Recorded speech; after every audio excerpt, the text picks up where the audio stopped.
बिस्मिल्लाहिर्रहमानिर्रहीम। नाज़रीन अस्सलाम वालेकुम। मैं हूं आपका मेज़बान साबिर शाकिर। आज 28 दिसंबर साल 2020 और दिन है जनाब आज मंडे का।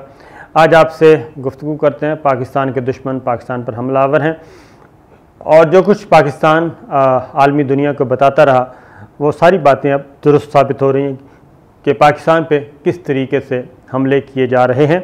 और ये पाकिस्तान की तरफ से हमले कौन कर रहा है जनाब? एक ही मुल्क है हमारा, एक ही दुश्मन है जो पड़ोस में बैठा है और इसके अलावा कौन हो सकता है। और वो इतना क्यों फ्रस्ट्रेट क्यों हुआ है, क्यों इतना डिप्रेस है और इतना मुरझाया हुआ क्यों है, क्यों इस तरह की बुज़दिलाना हरकतें कर रहा है, ये ज़रा मैं आपको बता देता हूँ। लेकिन सबसे पहले मैं आपको बताता हूँ कि जनाब हुआ क्या है। ताज़ा तरीन वाक़या जो हुआ है वो हुआ है हमारा बलूचिस्तान में। जनाब बलूचिस्तान में तकरीबन कल 25 और 26 की दरमियानी शब 25 और 26 की दरमियानी शब ये काम हुआ है। और ये दहशतगर्दी का वाक़या बलूचिस्तान के इलाके हरनाई या बरनाई का इलाका है, वहाँ पे हुआ है, जहाँ पे FC के 7 जवानों को शहीद कर दिया गया। और इन शहीद जवानों में जनाब शामिल हैं नायब सूबेदार हैं गुलजार और सिपाही फैसल, शेर ज़मान, जमाल, अब्दुल रऊफ़ और सिपाही फ़कीर मोहम्मद शामिल हैं। और ये वाक़या उस वक्त हुआ जब दहशतगर्दों के ठिकाने पे हमला किया जा रहा था और जिसके जवाबी फायरिंग हुई और जब मुहासरा किया गया उसके जवाब में फ़ायरिंग की गई और ये वाक़या हुआ। लेकिन जवाबन 2 दहशतगर्द भी मारे गए और 10 ज़ख्मी हुए और काफ़ी सारा असला, गोला बारूद और कुछ और अहम दस्तावेज़ात जनाब वहाँ से मिली हैं, जिनसे ये है कि मदद मिलेगी कि जनाब इनका मास्टर कौन है, इनको कौन ट्रेंड कर रहा है। हमें तो मालूम है लेकिन हमें सबूत मिल जाएंगे।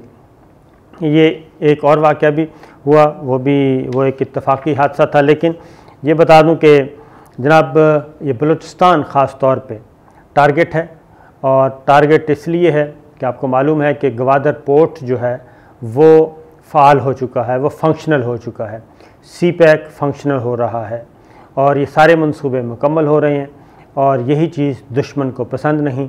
और इसमें सिर्फ दुश्मन हमारा पड़ोसी नहीं शामिल, इंडिया ही नहीं है, बल्कि काफ़ी सारे इसमें हमारे कई खैर ख़्वाह की शक्लों में जो हमारे सामने नज़र आते हैं उजले उजले लिबास में, वो भी इसमें शामिल हैं। क्योंकि गवादर पोर्ट जो है वो काफ़ी लोगों को तकलीफ़ दे रही है और सिर्फ एक इंडिया को नहीं बल्कि बहुतों को तकलीफ़ दे रही है।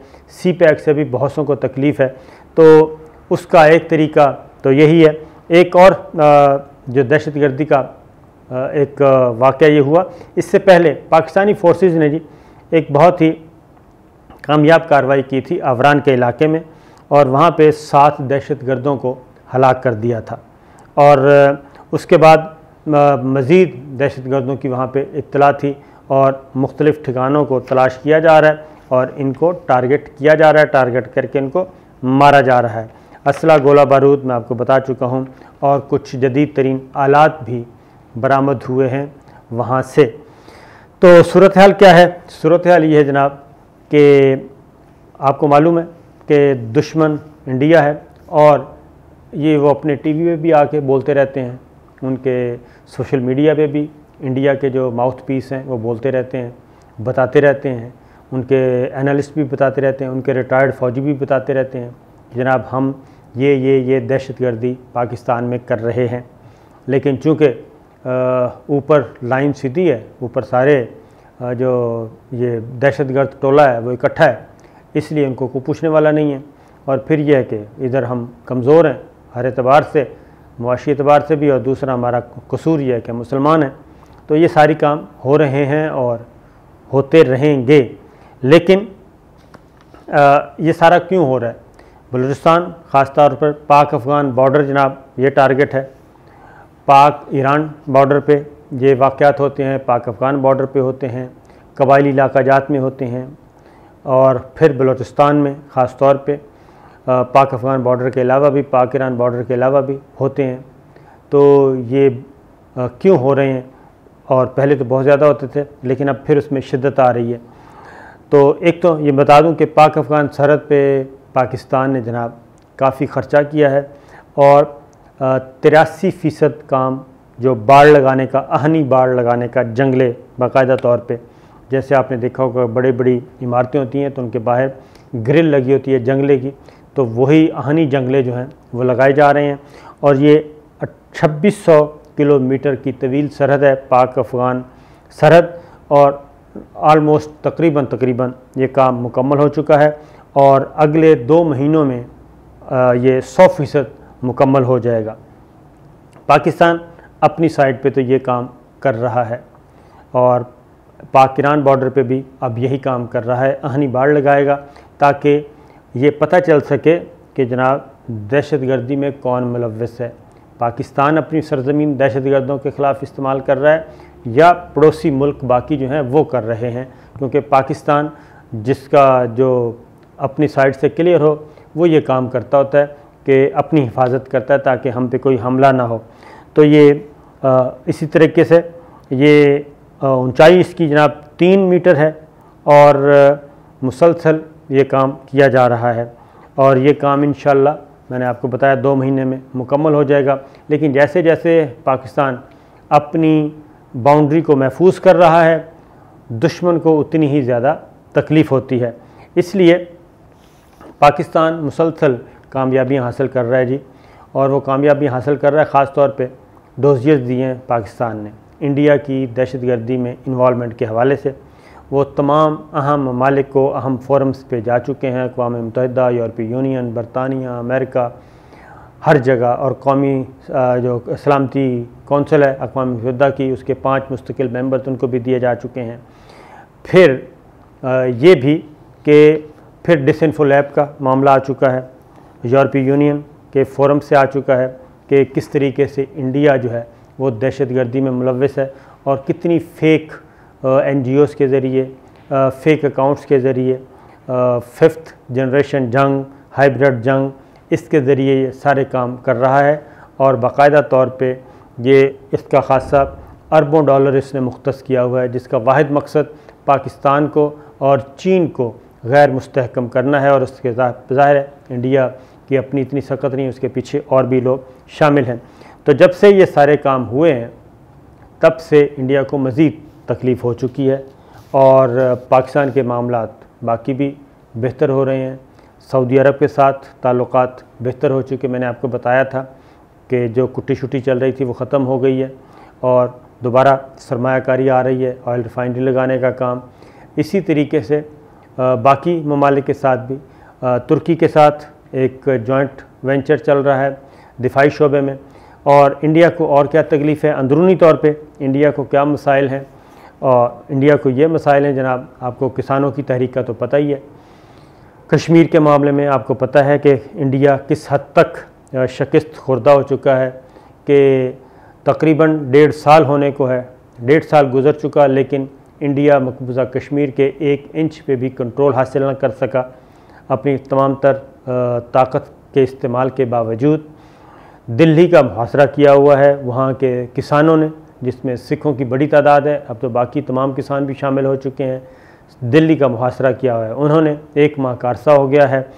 तो ये सारी चीज़ों से तवज्जो हटाने के लिए बराह रास्त हमला 2-3 दफ़ा इंडिया कोशिश कर चुका है कि बराह रास्त वो सर्जिकल स्ट्राइक करे, कोई फॉल्स फ्लैग ऑपरेशन करे और उसके बाद फिर पाकिस्तान को उस बुनियाद पे सर्जिकल स्ट्राइक की जाए, पाकिस्तान पे हमला किया जाए और सारी तवज्जो जो है वो मोड़ दी जाए, अंदरूनी मसाइल से हटा दी जाए। ज़ाहिर है वो हमला करेगा, पाकिस्तान भी हमला करेगा और वो मिनी जंग एक छेड़ना चाहता है पाकिस्तान के साथ। उसकी तो जब भी उसने प्लानिंग की वो सारी की सारी प्लानिंग मिल गई पाकिस्तान को।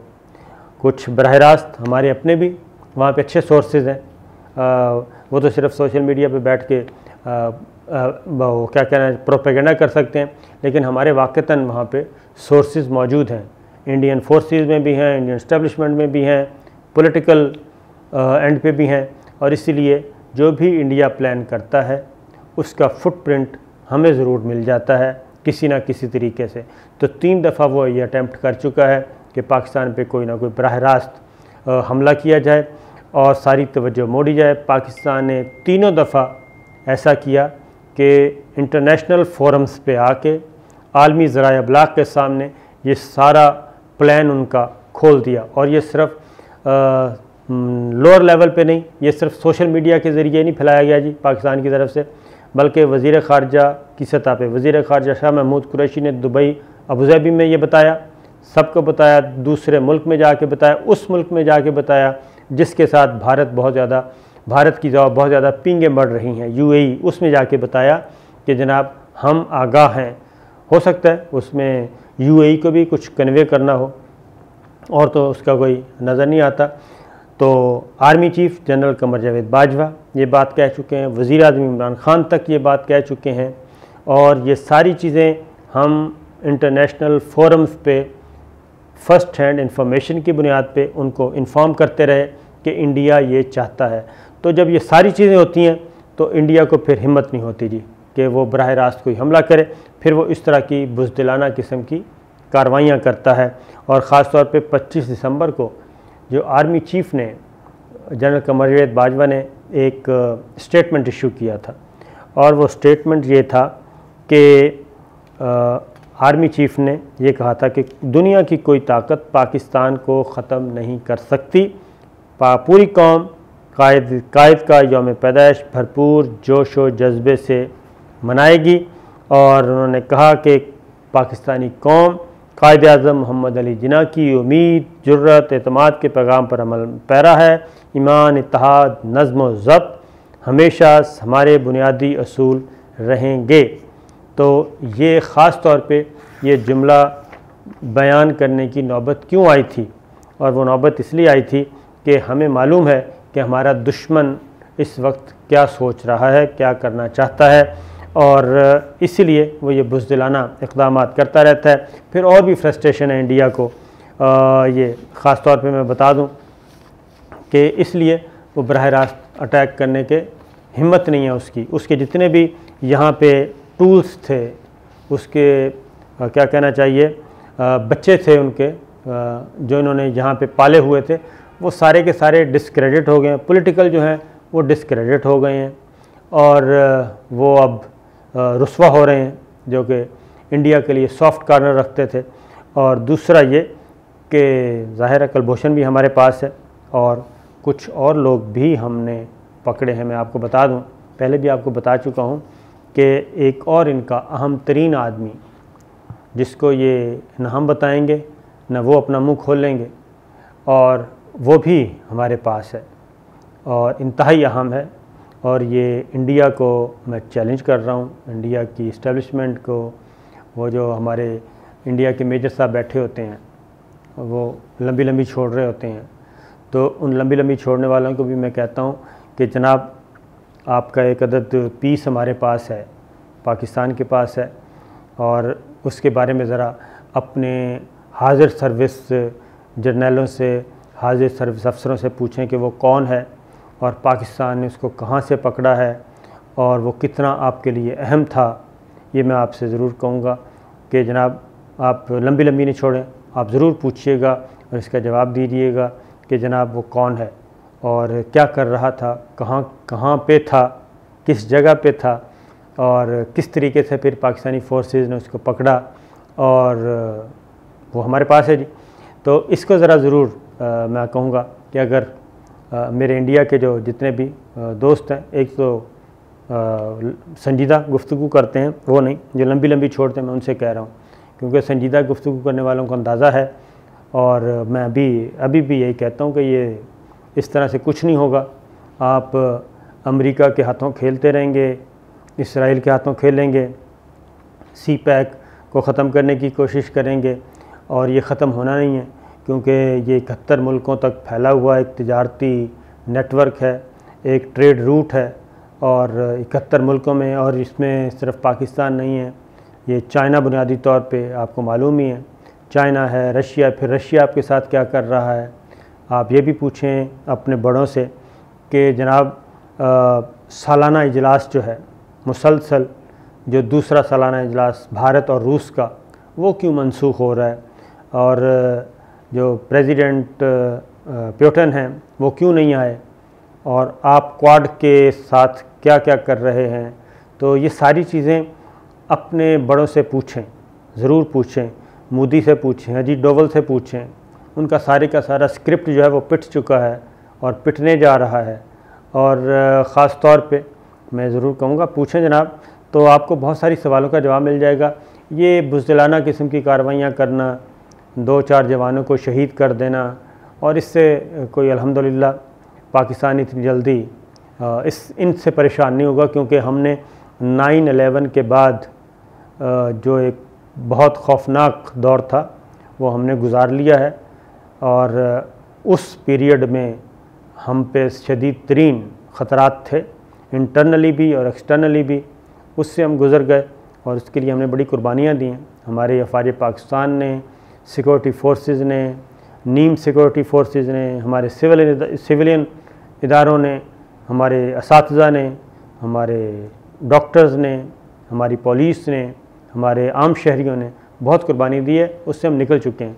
तो जनाब ये ज़रा ज़हन में रखिएगा, पाकिस्तान इंशाअल्लाह कायम दायम रहेगा, और पाकिस्तान से बना के रखिए, इससे बिगाड़ने का कोई फ़ायदा नहीं। इजाज़त दीजिए, अल्लाह हाफ़िज़।